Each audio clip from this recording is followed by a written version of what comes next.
ஆன்மீக நண்பர்கள் அனைவருக்கும் பால அருஞ்சுவைகம் யூடியூப் சேனல் சார்பாக இனிய நல்வணக்கம். இந்த நாள் உங்கள் அனைவருக்கும் இனிய நாளாக அமையட்டும். ராஜ வாழ்க்கை தரும் தைப்பூச விரத முறை மற்றும் பலன்கள் கேட்டது அனைத்தும் கிடைக்க எந்த நேரத்தில் எப்படி முருகப்பெருமானை வழிபாடு செய்ய வேண்டும், இந்த நாளில் இதை மட்டும் செய்ய மறக்காதீங்க. வெற்றி என்றதுமே நம்ம நினைவுக்கு வரக்கூடிய கடவுள் வெற்றிவேல் முருகன் தான். தைப்பூசம் இது வெற்றி கடவுளான முருகனுக்கே உரியது அப்படின்றது நம்ம எல்லோருக்குமே தெரியும். பார்வதி தேவி தன்னுடைய சக்தியை வேல் ரூபமாக முருகனுக்கு கொடுத்த நாள் தான் இந்த தைப்பூசம். இந்த தைப்பூச நாள்ல உங்க வீட்டுல எப்படியாவது இந்த வழிபாட்டை செய்ய தொடங்கிட்டீங்கன்னா முருகப்பெருமான் உங்களுக்கு வெற்றி மேல் வெற்றி கொடுத்துக்கிட்டே வந்துட்டு இருப்பாரு. ஏன் பாத்தீங்கன்னா இவர் தான் வெற்றியின் கடவுள். பொருளாதாரத்துல முன்னேறணும், நோய் நொடி இல்லாம வாழணும், வீண் விரைய செலவு குறையணும், வெற்றி மேல் வெற்றி குவியணும் அப்படின்னு வாழ்க்கையில போராடி கொண்டிருக்கிறவங்களுக்கு நாளைய தினம் ஒரு அற்புதமான நாள். அதனால இந்த நாளை யாருமே தவற விடாதீங்க. வரக்கூடிய தைப்பூச திருநாளன்று முருகப்பெருமான நாம எப்படி வழிபாடு செய்ய வேண்டும், தைப்பூசம் தோன்றியதற்கு பின்னாடி இருக்கக்கூடிய வரலாறு என்ன, அதே போல தைப்பூசத்தன்று நாம சொல்லக்கூடிய முருகப்பெருமானுடைய அதிசக்தி வாய்ந்த மந்திரங்கள் என்ன, வழிபாட்டு முறை, விரதம் எப்படி கடைபிடிக்க வேண்டும், என்னவெல்லாம் செய்யணும், எதுவெல்லாம் செய்யக்கூடாது, நைவேத்தியம் அப்படின்ட்டு தைப்பூசம் குறித்த முழு தகவலையும் இந்த ஒரு பதிவுல கொடுத்திருக்கேன். அதனால பதிவை கடைசி வரைக்கும் முழுமையா பார்த்துடுங்க. அப்பதான் நான் சொல்லியிருக்கக்கூடிய முழு தகவலும் உங்களுக்கு சேரும். வாங்க பதிவுக்குள்ள போடலாம். அதுக்கு முன்னாடி இதுவரைக்கும் நீங்க பால அருஞ்சுவைகம் யூடியூப் சேனல் சப்ஸ்கிரைப் பண்ணாம இருந்தீங்கன்னா சப்ஸ்கிரைப் பண்ணிட்டு அப்படியே மறக்காம பக்கத்துல இருக்கிற பெல் பட்டனையும் கொடுத்து வச்சுக்கிறீங்க. அப்பதான் நான் போடக்கூடிய வீடியோக்களோட நோட்டிபிகேஷன் உங்களுக்கு உடனுக்குடன் வந்துகிட்டே இருக்கும். முருகப்பெருமானை விரதம் இருந்து வழிபாடு செய்து முருகனுடைய அருளை பெறுவதற்கு ஏற்ற நாட்கள்ல மிக முக்கியமானது தைப்பூச திருநாள். தைப்பூச பெருவிழா பழனி தண்டாயுதபாணி கோவில்ல 10 நாள் திருவிழாவாக கொண்டாடப்படும். தைப்பூச திருவிழாவின் போது மட்டும் முருகனுடைய 6 படை வீடுகள்ல ஒன்றான பழனியில 3 லட்சத்திலிருந்து 5 லட்சம் வரைக்கும் பக்தர்கள் கூடுவாங்க. தைப்பூசத்தன்னைக்கு முருகப்பெருமானை வழிபாடு செய்தா நம்முடைய வேண்டுதல்கள் அனைத்துமே நிறைவேறும் அப்படின்றது ஐதீகம். பஞ்சபூதங்களும் இறைவனுக்குள் அடக்கம் அப்படின்றத உணர்த்தும் நாளாதான் இந்த தைப்பூசம் இருக்கு. அதனாலதான் இந்த நாள்ல சிவாலயங்கள்ல சிறப்பு பூஜைகள் நடத்தப்படும். ஜோதிட ரீதியா பூஷம் நட்சத்திரம் அப்படின்றது சனி பகவானுடைய ஆதிக்கம் நிறைந்த நட்சத்திரம். இது தை மாத பௌர்ணமி நாளோட இணைந்து வருவது கூடுதல் சிறப்பு பெறுகிறது. முருகப்பெருமான் அப்படின்றவர் சிவசக்தி ஐக்கியமான ரூபமாக இருக்கிறதுனால தைப்பூசம் முருகனுக்குரிய வழிபாட்டு நாளாகவும் கொண்டாடப்பட்டுட்டு வருது. முருகப்பெருமானுக்குரிய மிக முக்கியமான விரத நாட்கள்ல ஒண்ணுதான் இந்த தைப்பூசம். தைப்பூச பெருவிழா பழனி தலத்துக்குரிய விழாவாக சொல்லப்பட்டா கூட உலகம் முழுவதிலும் இருக்கக்கூடிய அனைத்து முருகன் கோவில்களிலும் தைப்பூச திருவிழா கோலாகலமா கொண்டாடப்பட்டுட்டு வருது. ஏராளமான பக்தர்கள் பால்குடம் காவடி ஏந்தி முருகப்பெருமான இந்த நாளில் வழிபாடு செய்வாங்க. தை மாதத்துல வரக்கூடிய பௌர்ணமியுடன் பூசம் நட்சத்திரம் இணையக்கூடிய நாளை தான் தைப்பூச நாளா நாம கொண்டாடிட்டு வரோம். தைப்பூசத்தன்று காவடி தூக்குவது அப்படின்னு முக்கியமான வேண்டுதலா மக்களால பக்தர்களால செய்யப்பட்டுட்டு வருது. தைப்பூசம் எதற்காக கொண்டாடப்படுகிறது அப்படின்றதுக்கு பல புராண கதைகள் சொல்லப்படுவதுண்டு. அதுல ஒரு சில கதைகளை நாம இப்ப பார்க்கலாம். முனிவர்களுக்கு பலவிதமான துன்பங்களை கொடுத்து வந்த தாரகாசூரன் அப்படின்ற அசுரனை முருகப்பெருமான் இந்த நாள்ல தான் வதம் செய்தார் அப்படின்னு சொல்லப்படுது. முருகப்பெருமான் வள்ளியை திருமணம் செய்து கொண்டதும் அன்னை பராசக்தியின் மொத்த சக்திகளையும் உள்ளடக்கிய சக்தி வேலை வாங்கியதும் இந்த தைப்பூச திருநாள் தான். ஞான பண்டிதனான முருகப்பெருமான் தனது தந்தை ஈசனுக்கே பிரணவ மந்திரத்துக்கு பொருளை உபதேசம் செய்ததும் இதே நாள்ல தான். வள்ளியை திருமணம் செய்ததால் ஊடல் கொண்ட தெய்வானையை சமாதானம் செய்து வள்ளி தெய்வானை சமேதராக முருகப்பெருமான் காட்சி தந்ததும் தைப்பூச திருநாள் தான் அப்படின்னு புராணங்கள்ல சொல்லப்பட்டிருக்கு. சிவனுக்குரிய நாளாகவும் இந்த தைப்பூச திருநாள் சொல்லப்படுது. தைப்பூச திருநாள் சிவன் மற்றும் பார்வதி தேவியுடனும் தொடர்புடைய நாளா சொல்லப்பட்டுட்டு வருது. மார்கழி திருவாதிரையில சிதம்பரத்துல சிவபெருமான் தனித்து நடனமாடியதை கண்ட பார்வதிக்கு தானும் இதே போல் ஆனந்த தாண்டவம் நிகழ்த்தணும் அப்படின்ற ஒரு ஆசை வந்துச்சு. பராசக்தி தனியாக ஆனந்த தாண்டவம் ஆடியதும் இந்த தைப்பூச திருநாள் தான். சிதம்பரத்துல சிவபார்வதி இருவரும் இணைந்து ஆனந்த நடனம் ஆடியதும் தைப்பூச திருநாள் தான். முருகப்பெருமான் அகத்தியருக்கு தமிழை கற்றுக் கொடுத்ததும் இதே நாள்ல தான் அப்படின்னும் அப்படின்னும் புராணங்கள்ல சொல்லப்பட்டிருக்கு. தைப்பூச திருநாள்ல தான் உலகத்துல நீர் உருவானதாகவும் அதிலிருந்து உலக உயிர்கள் உருவானதாகவும் சொல்லப்படுது. இவ்வளவு சிறப்புகளை கொண்ட இந்த தைப்பூச திருநாள்ல நாம விரதம் இருந்து முருகனை வழிபாடு செய்தா என்னென்ன பலன்கள் கிடைக்கும் அது குறித்தும் தெரிஞ்சுக்கலாம். முருகப்பெருமானுக்கு சஷ்டி திதியில விரதம் இருந்தா குழந்தை பிறக்கும். கார்த்திகை நட்சத்திரத்துல விரதம் இருந்தா நம்மளுடைய கஷ்டங்கள் தீரும். இது நம்ம அனைவருக்குமே தெரியும். அதே மாதிரி தைப்பூசத்துல விரதம் இருந்தா என்ன கிடைக்கும் அப்படின்றது பல பேருக்கும் இருக்கக்கூடிய முக்கியமான கேள்வி. தைப்பூசத்துல முருகப்பெருமானை வேண்டி விரதம் இருந்தா நாம என்ன கேட்டாலும் கிடைக்கும் அப்படின்றத ஆன்றோர்களுடைய கருத்தா இருக்கு. வாழ்க்கையில வெற்றி அடைய வேண்டும், ஞானம் வேண்டும், முன்னேற்றம் வேண்டும் அப்படின்னு நினைக்கிறவங்க தைப்பூசத்தன்னைக்கு வேல் வழிபாடு செய்து விரதம் கடைபிடிப்பது அப்படின்றது முக்கியமான ஒன்றா சொல்லப்பட்டிருக்கு. இவ்வளவு சிறப்பு வாய்ந்த இந்த தைப்பூச திருநாளைக்கு விரதம் இருந்தா நாம இன்னும் சில காரியங்களை சாதிக்க முடியும். அது என்னன்னு பார்த்தீங்கன்னா நாம தொட்ட காரியங்கள் அனைத்திலும் வெற்றி கிடைக்கும். பிரிந்த தம்பதிகள் ஒன்று சேர்வார்கள். குழந்தை வரம், திருமணம், ஆயுள், குடும்ப ஒற்றுமை அப்படின்னு இது அனைத்துமே கிடைக்கிறதோட தைப்பூசத்தன்னைக்கு முருகனுக்கு நடக்கக்கூடிய பூஜை அபிஷேகங்களை நாம பார்க்கிறப்போ நமக்கு இருக்கக்கூடிய அனைத்து விதமான பாவங்களும் நீங்கும், தோஷங்கள் தீரும், நம்ம நினைத்த காரியங்கள் கைகூடும் அப்படின்னு சொல்லப்பட்டிருக்கு. தைப்பூச விரதம் இருக்கும் கூடிய முருக பக்தர்கள் மார்கழி மாதத்திலேயே இந்த விரதத்தை துவங்கி தொடர்ந்து 48 நாட்கள் இந்த விரதத்தை கடைபிடிச்சிட்டு வருவாங்க. லட்சக்கணக்கான பக்தர்கள் பழனி மலைக்கு காவடி ஏந்தி பாத யாத்திரையா நேர்த்தி கடன் செலுத்தக்கூடிய பழக்கமும் இன்னைக்கு வரைக்குமே இருக்கு. அவ்வளவு சிறப்பான இந்த தைப்பூசத்தன்னைக்கு நாமும் விரதம் இருந்து முருகப்பெருமானை வழிபாடு செய்தா மிக நல்ல விதமான பலன்களை நம்மளால பெற முடியும். பொதுவாகவே இந்த நாள்ல விரதம் இருக்கக்கூடிய பக்தர்கள் பாத யாத்திரை போறது, காவடி எடுக்கிறது, அலகு குத்துறது, பால்குடம் எடுப்பது, அன்னதானம் செய்வது அப்படின்னு முக்கியமான நேர்த்தி கடன்களை நிறைவேற்றுவது வழக்கம்.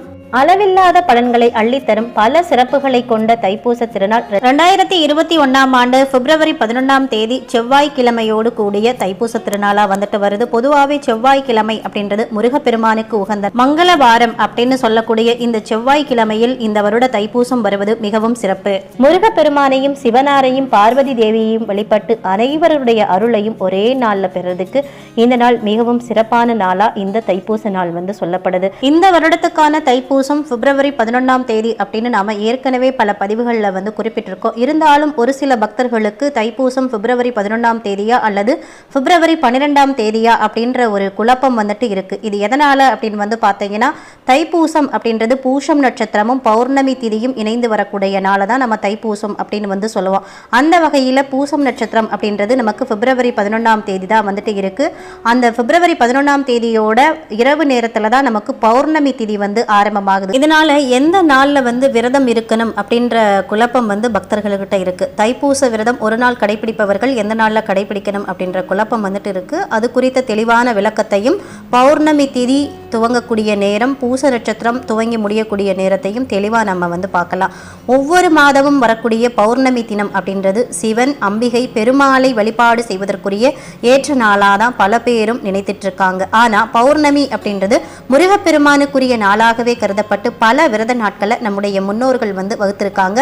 வைகாசி, தை, பங்குனி, சித்திரை, கார்த்திகை இந்த மாதங்கள் முருகனுக்குரிய வைகாசி, விசாகம், பங்குனி உத்திரம் உள்ளிட்ட விரதங்கள் கொண்டாடப்படுவது வழக்கமாய் இருக்கு. அப்படி தை மாதத்துல பூசம் நட்சத்திரமும் பௌர்ணமியும் இணைந்து வரும் நாளை தான் நாம தைப்பூசமா கொண்டாடிட்டு வர்றோம். இந்த வருடம் தைப்பூசம் பிப்ரவரி 11ஆம் தேதி செவ்வாய்க்கிழமை வருது அப்படின்னு சொன்னோம். அந்த வகையில பூசம் நட்சத்திரமானது பிப்ரவரி 10ஆம் தேதி இரவு, அதாவது இன்று இரவு 7:13 துவங்கி பிப்ரவரி 11ஆம் தேதி இரவு, நாளை இரவு 7:21 வரைக்கும் இந்த பூசம் நட்சத்திரம் இருக்கு. இருந்தாலும் கூட பௌர்ணமி திதியானது பிப்ரவரி 11ஆம் தேதி இரவு 7:51 தான் பௌர்ணமி திதி துவங்குது. பிப்ரவரி 12ஆம் தேதி புதன்கிழமை முழுவதுமே பௌர்ணமி திதி இருக்கு. இருந்தாலும் அந்த நாளில் நமக்கு பூசம் நட்சத்திரம் கிடையாது. ஏன்னா பூச நட்சத்திரம் பிப்ரவரி 11ஆம் தேதி இரவோடையே முடிஞ்சிடும். இதனால எந்த நாளில் தைப்பூசமாக கருதி வழிபாடு செய்யணும், எந்த நாளில் விரதம் இருந்து முருகப்பெருமானை வழிபட்டு அவருடைய அருளை பெறணும் அப்படின்ற ஒரு குழப்பம் பக்தர்களுக்கிட்ட வந்துட்டு இருக்கு. அது குறித்து வந்து பார்க்கலாம். தைப்பூசம் அப்படின்றது வந்து பார்த்தீங்கன்னா நட்சத்திரத்தின் அடிப்படையில் கொண்டாடப்படக்கூடிய ஒரு விரதம். அப்படி பார்த்தா நாம பூஷ நட்சத்திரத்தை தான் கணக்குல வந்து எடுத்துக்கணும். அப்படி பார்த்தோம் அப்படின்னா பிப்ரவரி 11ஆம் தேதியை தான் தைப்பூச நாளா நாம வந்து எடுத்துக்கட்டும். அது மட்டும் இல்லாம அன்று இரவு 7:51 அப்புறம் தான் பௌர்ணமி திதி துவங்குவதா கேலண்டர்ல வந்து குறிப்பிடப்பட்டிருந்தாலும் அன்று மாலை முதலே பௌர்ணமி திதி இருப்பதா நாம கணக்குல வந்து எடுத்துக்கலாம். அதனால பௌர்ணமி பூச நட்சத்திரம் ரெண்டும் இருக்கக்கூடிய நாள் அப்படின்னு வந்து பாத்தீங்கன்னா பிப்ரவரி 11ஆம் தேதி தான். அந்த நாள்ல நாம விரதம் இருந்து வழிபாடு வந்து செய்யலாம். இன்னும் சரியா சொல்லணும் அப்படின்னா பிப்ரவரி 10ஆம் தேதி, பிப்ரவரி 11ஆம் தேதி, பிப்ரவரி 12 இந்த 3 நாட்கள்ல எந்த நாள்ல விரதம் இருந்து வழிபாடு செய்தாலும் அதற்கு மிகப்பெரிய பலன் வந்துட்டு இருக்கு. காரணம் பிப்ரவரி 10ஆம் தேதி சோமவார பிரதோஷம் வந்துட்டு வருது. பிப்ரவரி 11ஆம் தேதி தைப்பூசம், பிப்ரவரி 12ஆம் தேதி தை மாத பௌர்ணமி.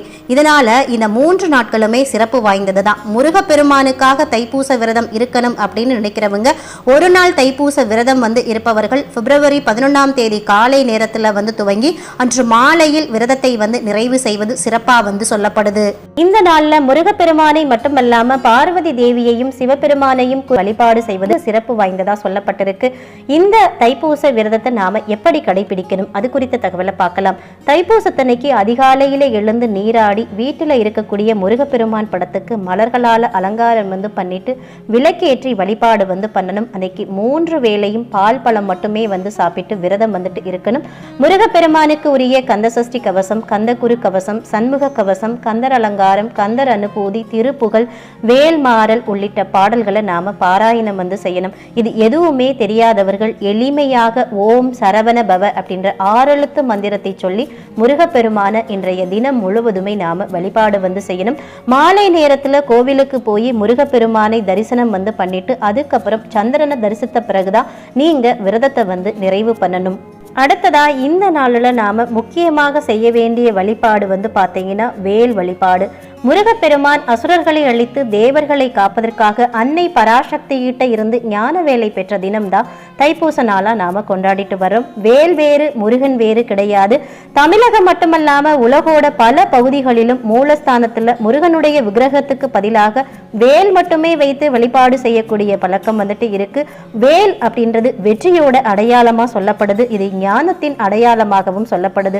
வெல் என்ற சொல்லிலிருந்து தோன்றியதே வேல் அப்படின்ற சொல். வேலோட கூர்மையான பகுதி அறிவு கூர்மையானதாக இருக்க வேண்டும் அப்படின்றதையும், அகண்ட விரிந்த பகுதி ஞானம் விரிந்ததாக இருக்க வேண்டும் அப்படின்றதையும், கீழே உள்ள தடி போன்ற பகுதி அறிவு ஆழமானதாகவும் உறுதியானதாகவும் இருக்கணும் அப்படின்றதையும் வந்து குறிக்குது. அதனால தைப்பூசம் அன்னைக்கு வீட்டுல வேல் வைத்திருக்கக்கூடியவர்கள் அதற்கு அபிஷேகம் செய்து வேல் விருத்தம், வேல் மாறல், கந்தர் அலங்காரம் போன்ற பதிகங்களை பாராயணம் செய்து வழிபாடு செய்வது மிகவும் உயர்வான பலனை தரும் அப்படின்னு சொல்லப்படுது.